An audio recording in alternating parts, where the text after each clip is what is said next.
Hi, welcome to How to Build an App with AI. In this part, you're going to learn what tools and software you need to get started with building iPhone apps, and I'll show you how to set it all up too. Oh, by the way, if you missed part 1 of this series, check it out right over here. All right, let's get started. So you saw this diagram in the previous part. Since we're building iPhone apps, we're still going to need Xcode to turn our AI-generated code into an app that we can submit to the Apple App Store. Unfortunately, Xcode only runs on Mac computers, and I know for some people, that can be a deal breaker. I'll explain some options if you don't have a Mac, but first, maybe you're not even building an iPhone app. In that case, you may not need a Mac at all. Take a look at this quick reference table. If you're building an Android app or a web app or a website, then you can use a PC. And if you're not sure what kind of app you're trying to build, just comment below and we'll help get you sorted out. Now, assuming that you're here wanting to build an iPhone app, let's proceed with how to get access to a Mac. Now, first, the free option. You can try to borrow a friend's. You can see if your school or university has access to a Mac in the computer. Public libraries have Macs, or you can see if there are some computer stores locally that will rent Macs out. Now for the paid options, if you want to invest in a Mac computer, buying used or refurbished is an option that I highly recommend. Try to get one that is no more than 2 years old. In my experience using Macs in the last 15 years, a Mac computer will last anywhere from 4 to 5 years before it gets outdated and slow and you're going to have to upgrade by buying a new one because it's not so easy to swap out parts in a Mac, as you know. The Apple website has a refurbished section, so you can buy one that is Apple refurbished. It's usually at a discount and it comes with Apple Care warranty as well, so that's a great option. Otherwise, you're going to be taking your chances on Facebook Marketplace or Kijiji or something like that. Another option is rent a Mac or similar services where you can remote desktop into a Mac and you can use it for development there. You can get access for a day, for 7 days, for a month. The fees vary. So again, I'll leave the link in the description below. So in terms of tools, access to a Mac is the only thing you need. Next, let's talk about software. So next, you're going to need an AI-powered IDE. Now, what is an IDE? It stands for Integrated Development Environment, but that's just a fancy word for code editor. Simple, right? This is Xcode, and this is a code editor or an IDE, and we write our code right here in the center. Now, what's an AI-powered IDE? It usually means a code editor with an additional panel either on the right or the left, which you can type AI prompts into. This is Cursor. This is an AI-powered IDE. So this is opening the same project as Xcode is, but you'll notice that it has an additional panel on this right. It says New Chat, and here I can type in commands or prompts to the AI to ask it to generate code. When it generates the code, it puts it in the middle, just like in the code editor section inside Xcode. The only difference is that here you are manually writing your code. Here you can manually write it, or you can use this AI panel to prompt the AI. Now, prompt just means that you're telling the AI what to do. Instructions, if you will. So I think the next natural question is, why doesn't Xcode have AI power? Unfortunately, at the time of this recording is not an AI powered IDE. But in the next version of Xcode, which is releasing sometime in September 2025, Xcode will have the AI powered capabilities just like Cursor does. So then we won't need this extra piece of software and we will have that chat panel that we can give instructions to AI right inside Xcode. And just to remind you, the reason why we still need Xcode and not just being fully reliant on an AI-powered IDE like Cursor is because inside Xcode, we can archive, which is going to take all of this code that you've written inside this Xcode project, turn it into an app bundle, and then to be able to send that to the Apple App Store. It's only going to accept those app bundles from Xcode because this piece of software is an official Apple tool. This is what they want you to use to build apps across all of those Apple platforms. So whether it's the goggles vision, or it's Apple TV or Apple Watch or iPhone, you name it, even Mac apps. So the process is we use Xcode, we create a new project from here, and then we open up that project inside an AI-powered IDE like Cursor. We generate the code. It's going to modify the project, have all this code in here, and then we're going to save it. when you come back to Xcode, you're going to see all of that generated code here because it's working on the same project as this one, as Cursor is, right? And then we are going to archive it, turn it into an app bundle, send it to the App Store. So that's the overall process. Okay, so to recap, you'll need to get access to a Mac, you'll need to download Xcode, and you'll need to download an AI-powered IDE such as Cursor, which is what we're going to be using in this video series. Oh, and I'll also mention that Xcode and Cursor can be used for free. All right, first thing, let's download Xcode. So I'm going to go step by step in case this is your first time using a Mac. Hold the command button and press spacebar to open up Spotlight Search, and you can type in the App Store to quickly hit enter and launch it. Alternatively, at the bottom of the screen, you'll probably see the App Store icon anyways, and you can just click on that. Let me just expand this window. Now you're going to want to search for Xcode in the upper left corner. And this first listing under Xcode Developer Tools, check that it is from Apple, developers Apple. This is the official code editor to build on all of the Apple platforms. Ignore the ratings because developers have a love-hate relationship.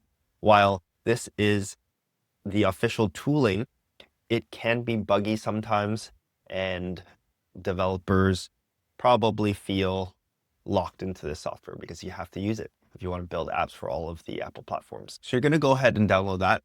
It will take a while because it says it's 3 gigs, but it'll download additional tools and components needed. So it could take up to, I'd say 10 gigs, something like that. So go ahead, wait for that. And then when it's finished downloading, you're going to want to launch it. On your first launch, it is going to ask you to install additional tools and components. It might ask you for your password to your computer because it needs permission to go ahead and install those components. So you want to enter your password, you're going to want to say yes, install, go ahead. There will also be a pop-up that asks you what platforms you want to develop for. And so you're going to want to make sure that iOS, which stands for the mobile devices, the iPhones, you're going to want to make sure that that is enabled or checked. And then you're going to install components. After all of that is said and done, you're going to have a screen that looks like this, and you're going to be able to create a new project. Now, before we do that, let's install the second piece of software that we need, and that is Cursor. So open up a browser and go to cursor.com. Now, I know there are other AI code editors, such as Claude Code, but I'm familiar with Cursor, and that's what we're going to do in this video series. But I will cover Claude Code and some other ones in the future in another video. So you're going to want to download it. And I actually uninstalled it on my computer because I want to walk you through these exact steps. So once you click it, it's going to download the file. I'm not going to download it because I've already downloaded it prior, but make a note of where you're going to be saving this. And then you're going to want to open up your Finder window. You're going to want to navigate to wherever you saved it. Double click on the .dmg file. You're going to want to just click and drag it over to your applications folder. And then a little progress bar will pop up like this, where it's copying the actual program over to the applications folder. And then in here, if you click on applications, you're going to find it right here. You can double click it and launch it. It might pop up a security dialog saying it was downloaded from the internet. Yep. And we're going to continue to open it. And then if it's your first time using Cursor, you'll probably get a welcome screen asking you to either sign in or create an account. You're going to want to create an account if you don't have one. You can use Cursor for free. There is a monthly limit, but you can definitely get a handle on it first and see if you would like to pay for it to continue using it. Now it looks like my extensions are all installed, and it even opened the previous project. Let me try to actually close this so that I can show you what a new experience might look like. Okay, so this is what the initial Cursor window would look like. Plus, it might ask you to sign in or create an account. We're going to create a new project in Xcode. We're going to open it with Cursor. So let's switch gears and go into Xcode first. So I'm going to launch Xcode, and we're going to create a new project. So this button right here is create a new project. Otherwise, you can go up to the File menu, and you can click on New, and you can choose Project. Same thing. We're going to choose iOS up here, and then we're going to choose App here, and we're going to click Next, and we're going to give it a name. Let's just say Test Cursor. For this, You can leave it as none if you'd like, because we're not actually publishing it anywhere. And then for this, you can just put, if you have a company name, do the reverse domain style. You have com dot and then whatever your organization name is, or just your personal name or first name. Doesn't matter for now. This combined with the product name is a unique ID for this app. For interface and language, this is really important. So make sure you choose Swift UI and language as Swift. These should be the default settings anyways. And for testing and storage, you can leave them as none. Let's click on next. I'm going to save it to my desktop. And then we have a new project. So this is what a new project in Xcode looks like. You have a couple of new files. This is the entry code. This is the first screen of your app. And then this half is a code editor, while the right-hand half is a preview of what that screen looks like. We're not going to dive too much into learning Xcode and learning Swift UI and Swift code in this video. I do have other video series talking about that, walking you through as a beginner. If you want to learn all of that, check out the video series up there. But for now, this is all we need. We've started a new app project. We are going to just minimize this Xcode window for now. And then we're going to jump over to Cursor and we're going to open up that project we just created. So go ahead and hit Open Project. And then I saved it on the desktop and this is the one. So I'm just going to go ahead and open it. You don't have to double click into it. You can just hit open. And it's right here. You can see this is that entry code or entry point I talked to you about. And this is the first screen of our app. So this is perfect. Before we can start telling AI what code we want to generate, we have to install a few plugins into Cursor to set it up as similar to Xcode as possible, which means that it recognizes Swift code and Swift UI code, and also it allows us to build the project and test the project directly inside Cursor. There are a couple of plugins to install, so let me show you how to do that now. The reason we have to do this, actually, to do an aside, is because Cursor can be used for multiple types of projects. It can be used for web apps, Android apps, and all sorts of different things. So we need to set up Cursor in a way for iPhone apps right now. So across this icon bar at the top, hit this down arrow and you're going to see extensions. So go ahead and click that. And there are a couple of extensions you're going to want. So Swift language support. Swift is the code that we use to write the app logic. So go ahead and search for Swift language support, hit enter. Okay, so if we click this, yeah, so this is the one. It's Swift by Swift Lang, and then you're going to want to install this. Okay, second one we're going to want to install is called SweetPad. And this allows us to run and build the project directly inside Cursor. So go ahead and install that as well. So this is actually a really good segue into talking about how AI can help you, not just with generating code, but with troubleshooting other errors as well. So during the installation process of either of these extensions, if you're running into errors, usually they pop up in the lower left corner in a little dialog box.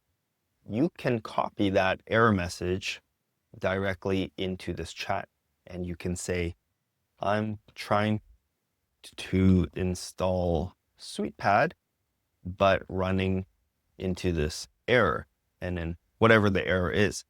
And just by saying that, it's going to offer you suggestions. Obviously, you have to hit enter. Then the AI will help you troubleshoot and walk you through different steps and things to try. Okay, so if you run into any issues, that would be your first thing to try.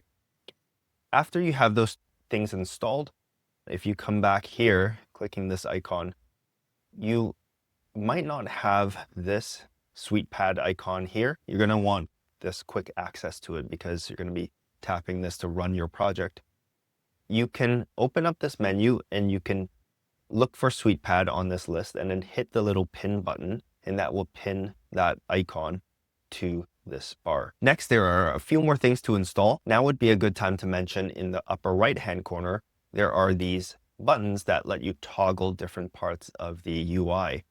This middle one, this panel at the bottom, this is called the terminal, and it lets you run commands on your computer. And sometimes that is very helpful.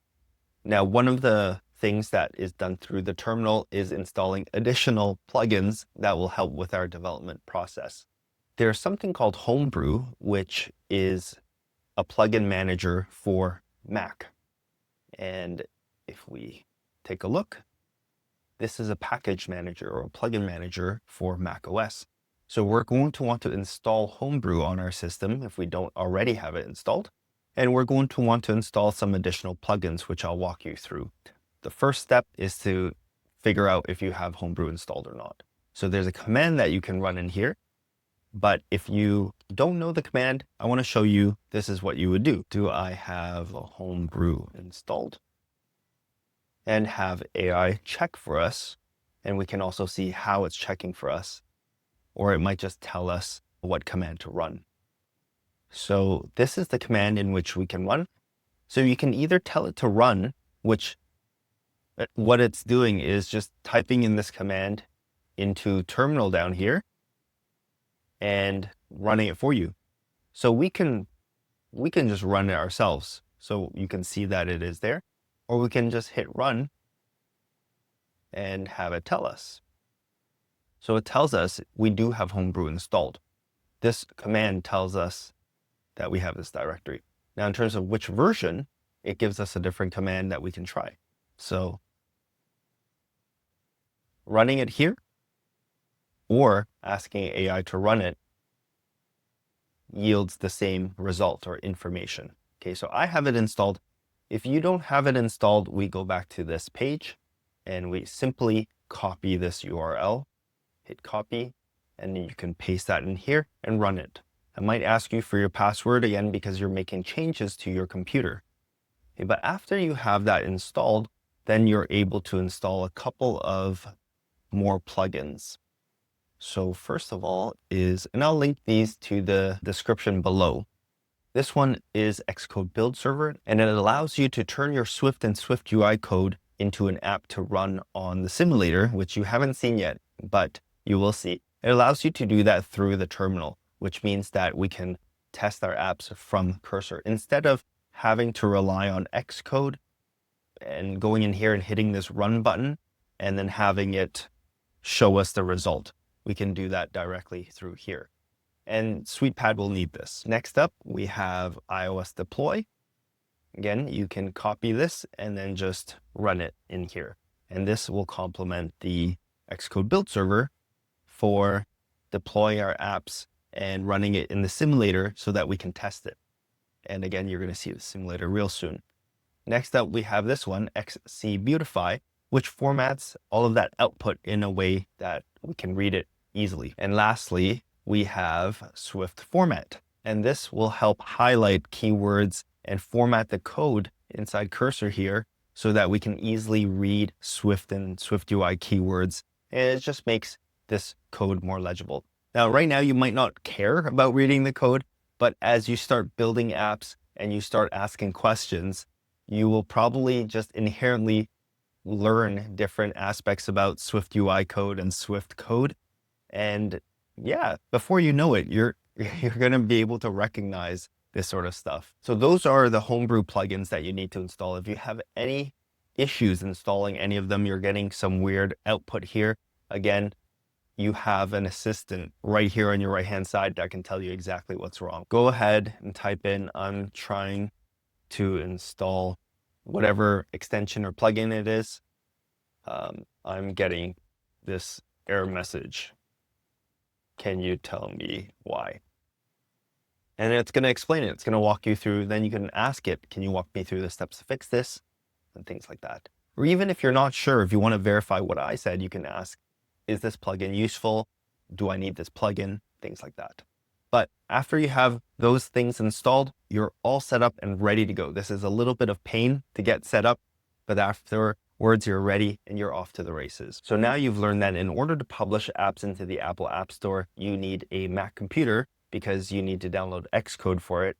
And you're going to need an AI-powered IDE or code editor, such as Cursor. Now, if you're watching this video series after September 2025, then Xcode 26 probably would have come out already, and that version of Xcode is AI enabled. So then you wouldn't need a separate piece of software. And if that's the case, I probably have a video series covering how to use Xcode 26 as well. Now, in terms of setup, right now, you've already downloaded and installed Xcode, and you've downloaded, installed Cursor, and you've also installed the required plugins inside Cursor. In the next lesson, we're going to set up a brand new project and we're going to start building with AI. I'll see you there.